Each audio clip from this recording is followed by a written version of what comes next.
आपकी मेज़बान शाज़िया कमर cooking with Shazia में आप सबको खुशामदीद कहती हूँ। आज हम बहुत ही मज़ेदार और टेस्टी रेसिपी बनाने वाले हैं। ये बहुत ही मज़े की और बहुत ही इजी तरीके से ये रेसिपी बनकर तैयार होती है। तो चलिए रेसिपी स्टार्ट करते हैं।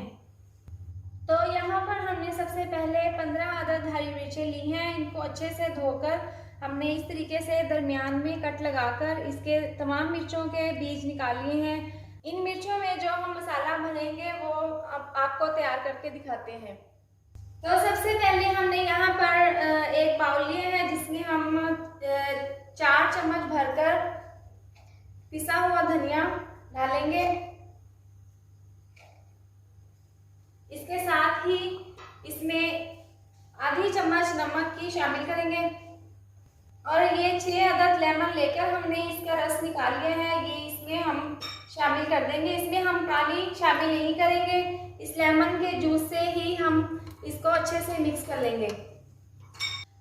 लेमन जूस डालने के बाद हमने इसको अच्छे से मिक्स कर लिया है। इसके साथ ही हम 2 चम्मच इसमें लहसुन का पेस्ट शामिल कर देंगे और इसको दोबारा से अच्छे से मिक्स करेंगे। तमाम हरी मिर्चों में ये मिक्सचर हम भर लेंगे। इस तरीके से हम मिर्चों में मसाला भर लेंगे और बाकी की तमाम मिर्चों में भी हम इसी तरीके से मसाला भरेंगे। आप देख सकते हैं कि हरी मिर्चों पर जो हमने दरमियान से कट लगाया था उसमें हमने अच्छे से मिक्सचर भर लिया है। इसके बाद हमने जो बेसन का मसाला लगाना है वो हम मिक्सचर तैयार कर लेते हैं। तो सबसे पहले हमने यहाँ पर एक बाउल लिया है, इसमें हम 4 बड़े चम्मच बेसन के डाल देंगे।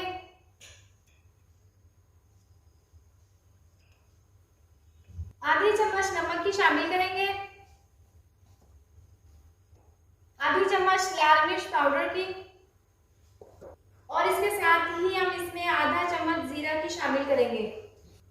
जीरा डालने के बाद आधी चम्मच हम इसमें हल्दी पाउडर शामिल करेंगे। इसके बाद हम इन तमाम चीज़ों को पानी के साथ अच्छे से मिक्स कर लेंगे।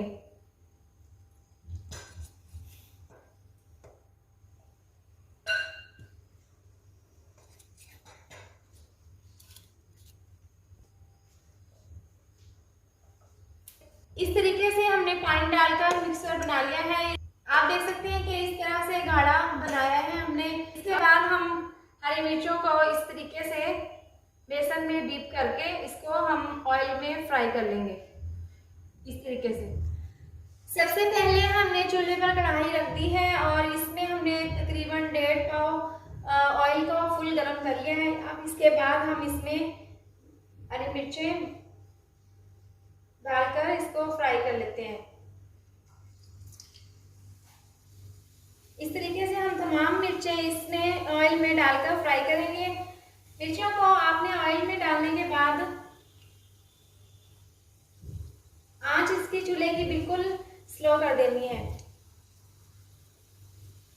तमाम मिर्चें ऑयल में अच्छे से फ्राई हो रही हैं। अब इसके बाद हम इसकी साइड को चेंज कर देंगे और हल्की आंच पर पकाना है ताकि ये अंदर तक अच्छी तरह से पक जाए। आप देख सकते हैं कि मिर्चें बहुत ही अच्छे तरीके से फ्राई हो चुकी हैं। अब हम इसको प्लेट में निकालेंगे और बाकी की तमाम मिर्चों को इसी तरीके से फ्राई कर लेंगे।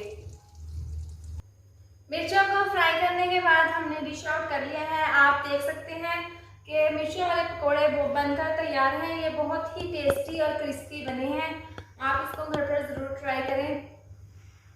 ये ऊपर से बहुत ही क्रिस्पी और अंदर से बहुत ही चटपटी तैयार हुई है। आप इसको ज़रूर घर पर ट्राई करें और अगर आपको मेरी ये वीडियो पसंद आई हो तो आप इसको लाइक करें, चैनल को सब्सक्राइब करें और नीचे दिए गए बेल आइकन को दबाएं ताकि मेरी आने वाली मज़ीद नई वीडियोस का नोटिफिकेशन आपको मिल सके।